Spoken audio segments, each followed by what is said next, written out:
Hey there ladies, Claire Luffman here with your weekly 3 tips in 3 minutes. And today let's talk about goal setting. And I don't know how you feel about the subject of goal setting. You may be thinking, yay, I love goals. And you have seen how powerful it has been in your business. Or you may be thinking, oh, let's not talk about goal setting, I don't see the purpose. I've set goals before.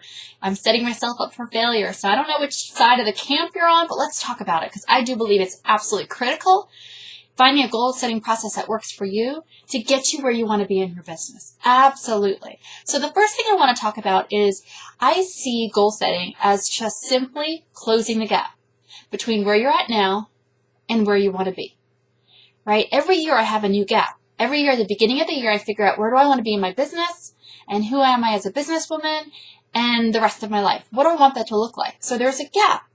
And then every 90 days I just take it 90 days at a time and I say, okay, now what? What can I do to close the gap over the next 90 days, just 90 days at a time? So I don't get so tied into the whole goal setting process and if the goal's written perfectly and, if the deadline, I just don't get as tied into that. I just step back and say, well, why is this important? Well, it's important for me to be planful about where I'm at and where I want to be and what to focus on in the next 3 months to get me there. So it's all about closing the gap. Don't get so tied up in all the technicalities of goal setting. The second thing I want to encourage you is that the goals that you create are your goals. Not goals that include, should've, I should be doing this, or everyone else is doing this, or my upline wants this from me. Make sure it's your goal. If you're not excited about doing the goal and the thoughts of what's going to happen when you accomplish the goal, then don't even create it as a goal. If it's not your goal, don't you think you're going to find every reason in the world to procrastinate? Yes, have them be your goals. What you think makes the most sense to close the gap between where you're at and where you want to be.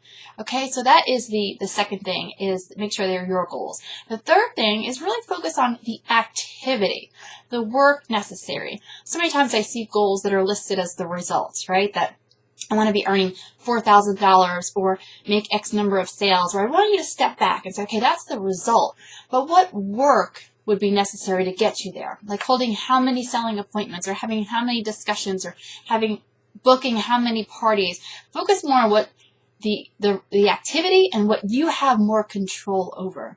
And then just have fun with it, ladies. You've probably heard that to fail to plan is to plan to fail. And I do believe that's true. I do believe it's that for us not to be in this reactive mode and we're just working and busy working our business, it's not going to get us where we want to be. It's just going to get us tired and feel like we're spinning our wheels. So be planful and figure out where do I want to be and what should I focus on the next 3 months, the next 90 days. What work, what should I do by when, or what am I committing to do by when, because I believe it's the right route to get me where I want to be. All right, ladies, have fun with it. Finish strong with your goals for the rest of this year, for November and December, and finish 2013 super strong, and let's have an incredible 2014. All right, ladies, I'm cheering you on. Bye.